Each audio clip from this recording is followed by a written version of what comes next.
성경은 우리에게 분명하게 명령합니다. 범사에 감사하라.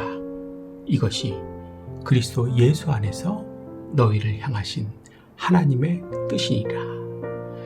데살로니가전서 5장 18절의 말씀이지요. 감사는 단순히 마음속에 머무는 감정이 아닙니다. 그래서 하라, 감사하라는 명령을 내리신 것입니다. 감사를 하는 것은 하나님의 뜻에 순종하는 행위입니다. 그렇기 때문에 이 뜻을 거부하는 것은 곧 하나님을 거부하는 것과 같습니다. 맞죠? 그 순간 우리는 하나님 앞에서 죄인이 됩니다. 시편 107편 22절에는 감사 제사를 드리며 노래하여 그가 행하신 일을 선포하라고 합니다. 감사를 제사로서 표현을 하라는 것입니다. 그러니까 감사를 표현하지 않아도 된다고 하는 사람은 잘못된 것입니다. 틀린 것입니다. 잘 들으십시오. 진정한 감사는 마음속에만 머물러 있지 않습니다. 반드시 행동으로, 말로, 예배로 표현되어야 맞는 것입니다. 이렇게 감사를 표현하는 사람이야말로 하나님의 영광을 드러내는 사람입니다. 골로새서 3장 16절, 17절에서도 말씀하십니다. 시와 찬송가, 신령한 노래를 부르며 감사하는 마음으로 하나님을 찬양하고 다주 예수의 이름으로 하고 하나님 아버지께 감사하라.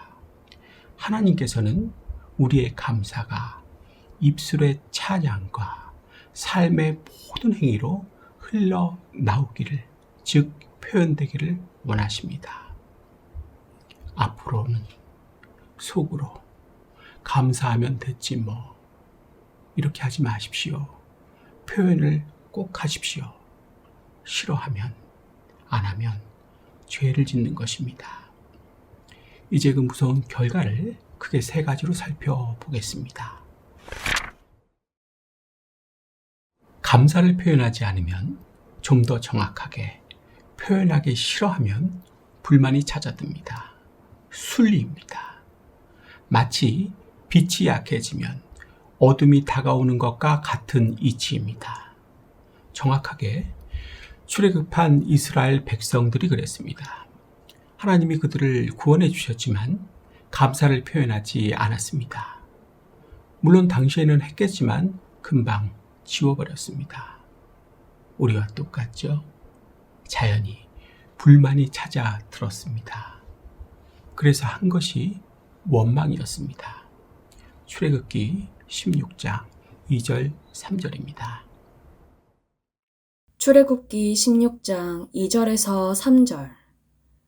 이스라엘 자손 온 회중이 그 광야에서 모세와 아론을 원망하여 이스라엘 자손이 그들에게 이르되 우리가 애굽 땅에서 고기 감아 곁에 앉아 있던 때와 떡을 배불리 먹던 때에 여호와의 손에 죽었더라면 좋았을 것을 너희가 이 광야로 우리를 인도해내어 이 온 회중이 주려 죽게 하는도다. 겉으로는 모세와 아론을 원망한 것이지만 진짜로는, 속으로는 하나님을 원망한 것이었습니다.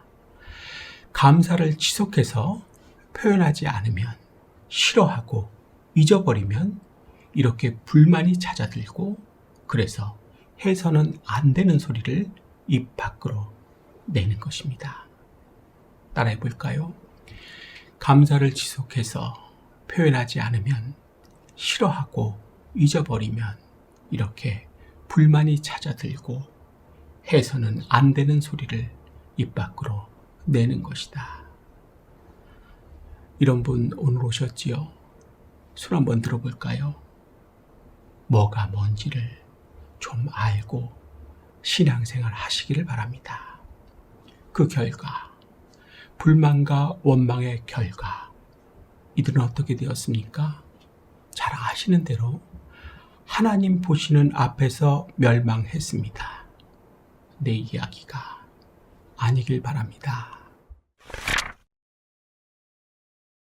감사를 표현하지 않는 마음은 항상 부족한 것만 찾아다닙니다. 9가지 좋은 것보다 없는 한 가지의 마음을 빼앗깁니다. 왜 나는 저 사람처럼 되지 못할까? 왜 나는 이것을 갖지 못했을까?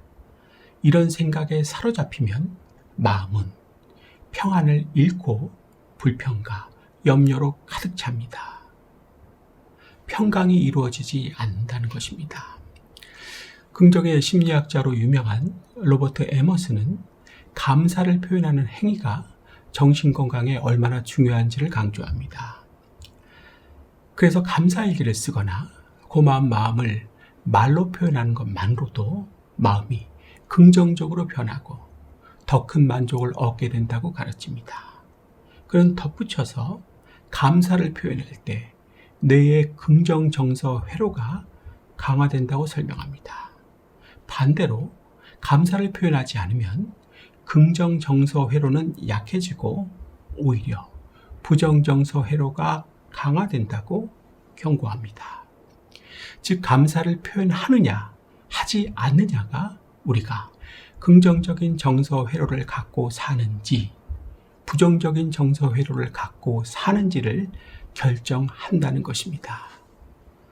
성경도 같은 원리를 가르쳐 줍니다.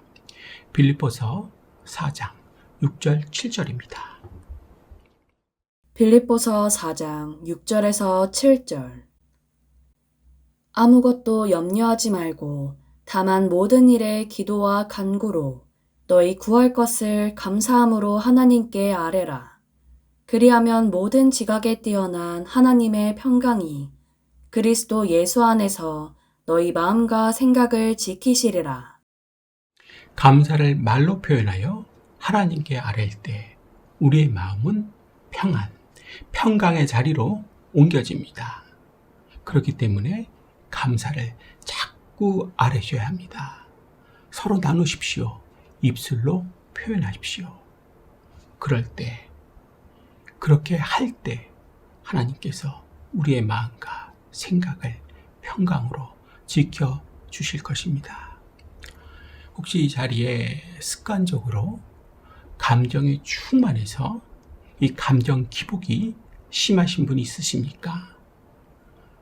부정적인 감정을 바꾸는 길은 감사를 표현하는 것입니다. 감사는 단순한 심리 훈련이 아닙니다. 하나님이 주신 평강의 회로로 우리의 염려를, 걱정을, 미래를 새롭게 바꾸는 가장 현실적인 방법입니다. 감사를 내가 표현하지 않으면 아무리 가까운 관계라도 서서히 식어갑니다. 매일의 수고를 당연하게 여기며 마음은 다치고 거리감이 생깁니다. 감사를 마음속에만 두면 그 힘을 잃습니다. 말과 행동으로 드러낼 때, 표현할 때 그 힘이 발휘됩니다. 현대 기독교 역사에서 매우 중요한 인물이죠.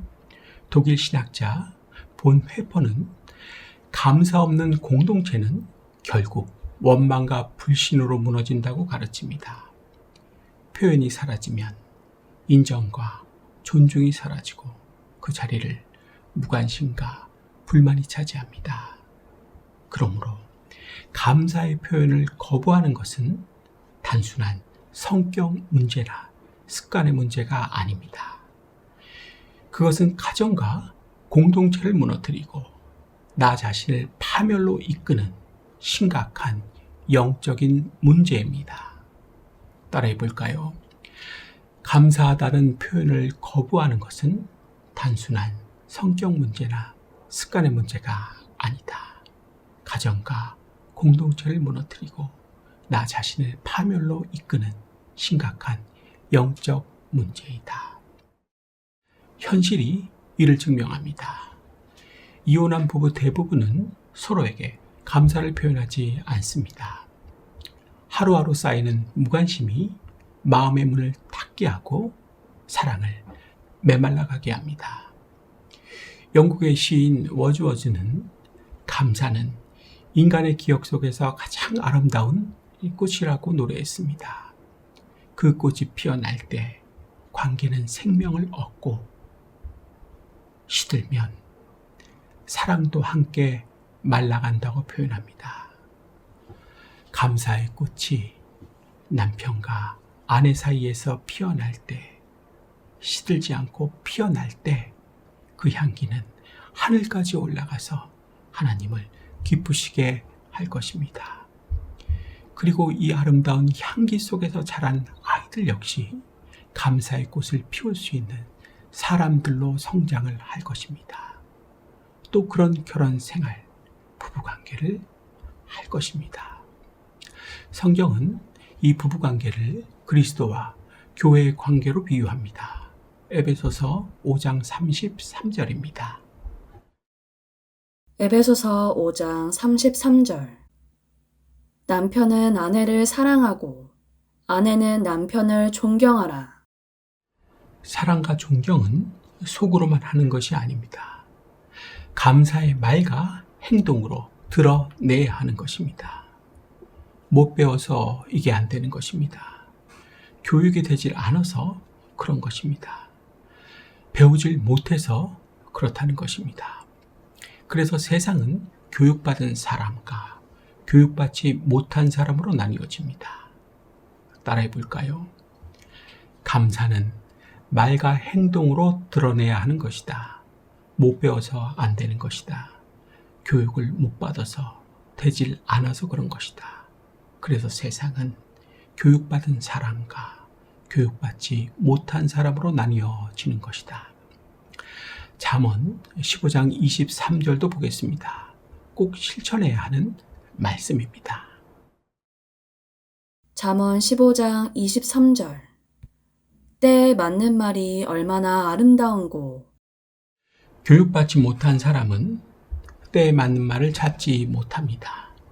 관심도 없고 찾으려고 하지도 않습니다. 그저 본능만을 앞세웁니다. 내세웁니다. 그러니 짐승 같죠. 그래서 짐승 같은 생각을, 짓을 하는 것입니다. 하고 나서도 모른 척합니다. 기가 찰 노릇입니다. 교감 선생님의 훈계에 침을 뱉고 뺨을 때리는 학생, 담임 목사님의 훈계에 틱틱대는 성도, 차이가 있다고 보십니까? 양심적으로 생각해 보십시오. 같은 것입니다.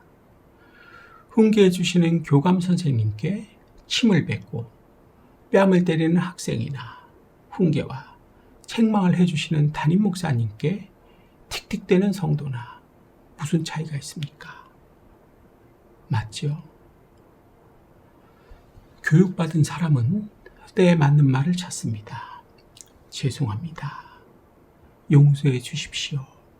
훈계해 주셔서, 저를 책망해 주셔서 감사합니다. 이런 말들이 때에 맞는 말입니다. 아닙니까? 아름다운 관계를 유지하고 살리는 말입니다. 잘 들으십시오. 때에 맞는 감사의 한마디가 서로의 마음을 살립니다. 그 말을 잃어버리면, 안 하면 대화의 문이 닫히고 사랑은 식어갑니다. 부부관계도, 그 어떤 인간관계도 다 깨어져 버립니다. 교회에서도 마찬가지입니다. 그래서 도망치는 것이 최선이라고 생각하는 사람들이 생기는 것입니다. 하지만 그것은 사탄이 계속해서 시키는 것입니다. 누가 머릿속에서 계속 시킨다고요? 맞습니다. 사탄입니다. 명심하십시오. 사탄은 언제나 도망치게 하고 책임지지 않게 만듭니다. 절대 회개하지 못하게 만든다는 것입니다. 회피하고 아니라는 생각을 주고 다양한 구실거리를 창출하게 합니다. 그래서 결국에는 책임감 없는 사람이 되게 만드는 것입니다. 따라해 볼까요? 사탄은 그냥 도망치는 것이 더 낫다고 하고 하나님은 회개하고 고치라고 하신다. 이제 이쪽을 다 보십시오. 정확히 해야 합니다. 어느 쪽이 맞습니까? 사탄이 맞습니까? 하나님이 맞습니까? 그런데 나는 지금 어느 쪽으로 기울어져 있는 것 같습니까? 하나님이 원하시는 대로 회개하고 고쳐서 책임감 있는 아빠, 책임감 있는 엄마, 책임감 있는 성도가 되시기를 축복합니다. 죄송합니다. 용서해 주십시오. 훈계해 주셔서 저를 책망해 주셔서 감사합니다. 이런 때에 맞는 말들을 훈련을 하셔서 아름다운 관계를 유지하고 살리시기를 축복합니다. 한 번 더 반복합니다. 말을 여러분 잘 훈련하십시오. 때에 맞는 말, 특별히 감사의 말을 많이 훈련하십시오. 그 한마디가 먼저 나의 마음을 열고 서로의 관계를 살리며 하나님의 뜻이 이루어지게 할 것입니다. 이제 마치겠습니다. 사랑하는 성도 여러분, 오늘 우리는 감사를 표현하지 않는 것이 단순한 성격 문제나 습관의 문제가 아니라 하나님 앞에서 죄가 되고 결국 망하게 하며 평강을 잃게 하고 관계를 무너뜨리는 무서운 결과를 가져온다는 것을 보았습니다. 그렇기 때문에 감사는 해도 되고 안 해도 되는 선택이 아니라 하나님의 뜻에 순종하는 행위입니다. 표현이 그렇다는 것입니다.